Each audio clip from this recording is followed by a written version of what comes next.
नमस्कार। मैं ब्रिजेश कुमार मिश्र।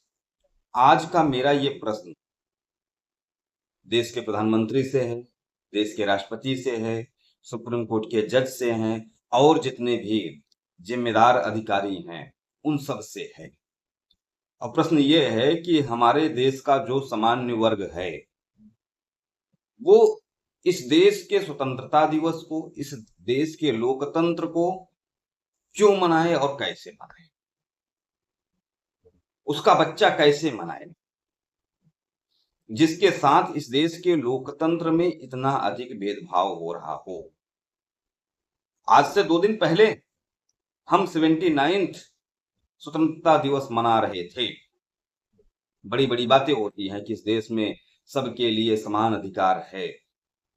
तो कल मैंने मैं किसी को भड़का नहीं रहा हूं, ये एक सत्य है वो बता रहा हूं।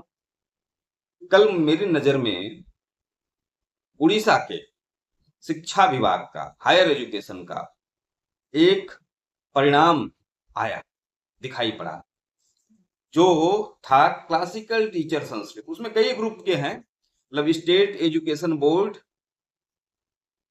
ऑफ हायर एजुकेशन उड़ीसा का था वो। उसमें कई सब्जेक्टों के अलग अलग कट ऑफ थे। तो उसमें क्लासिकल टीचर जो संस्कृत का कट ऑफ था, वो सामान्य वर्ग का जो कट ऑफ था, फीमेल का मैं बता रहा हूं, 125.5, 125.5। तो वही जो एसटी का कट ऑफ था वो 11 था। 11 is much much greater than 125.5। इस देश के ये लोकतंत्र में है, इस देश की व्यवस्था में है।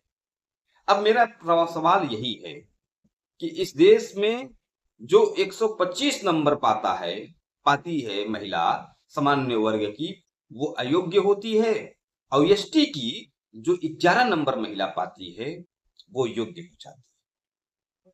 ये हमारे देश के लोकतंत्र की खूबसूरती है। अब मैं सवाल जो पूछ रहा हूं, मुझे देश के प्रधानमंत्री जी बताएं, मुझे देश के राष्ट्रपति जी बताएं, सुप्रीम कोर्ट के जज बताएं कि इस व्यवस्था में 125 नंबर पाने के बावजूद, इसी व्यवस्था में, इस लोकतंत्र में जो समानता का अधिकार देता है, उसमें 125 नंबर पाने वाला लड़की महिला अयोग्य होती है और 11 नंबर पाने वाली लड़की महिला योग्य होती है। तो बताइए मुझे कि कैसे 125 नंबर वाली महिला लड़की सोचेगी कि ये लोकतंत्र है, इस लोकतंत्र में समानता का अधिकार है। इसका जवाब चाहिए। ये कौन सा लोकतंत्र है, ये कौन सी समानता है? कुछ लोग कहेंगे कि आप भड़का रहे हो। ये भड़काना नहीं है, ये सत्य है। इसका जवाब मुझे प्रधानमंत्री दे। मुझे क्या देंगे? मैं जानता हूं मेरी आवाज वहां तक पहुंचेगी नहीं। प्रधानमंत्री दे, राष्ट्रपति दे, जजेस दे, कि कैसे 125 नंबर वाला अयोग्य और 11 नंबर वाली योग्य हो गई। अब इस परिस्थिति में वो 125 नंबर वाली महिला क्या सोच रही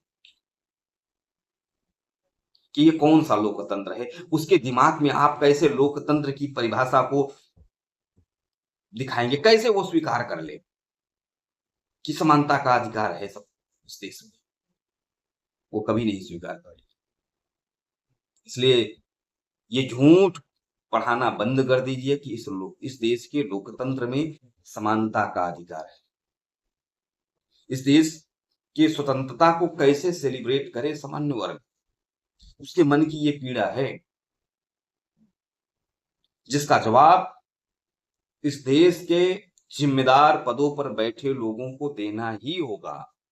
और मेरी तरह ही इस देश के प्रत्येक नागरिक, कोई केवल सामान्य वर्ग की पीड़ा नहीं है, ये अन्याय है। इस अन्याय के खिलाफ सबको बोलना होगा, जो नहीं बोल रहे हैं। धन्यवाद।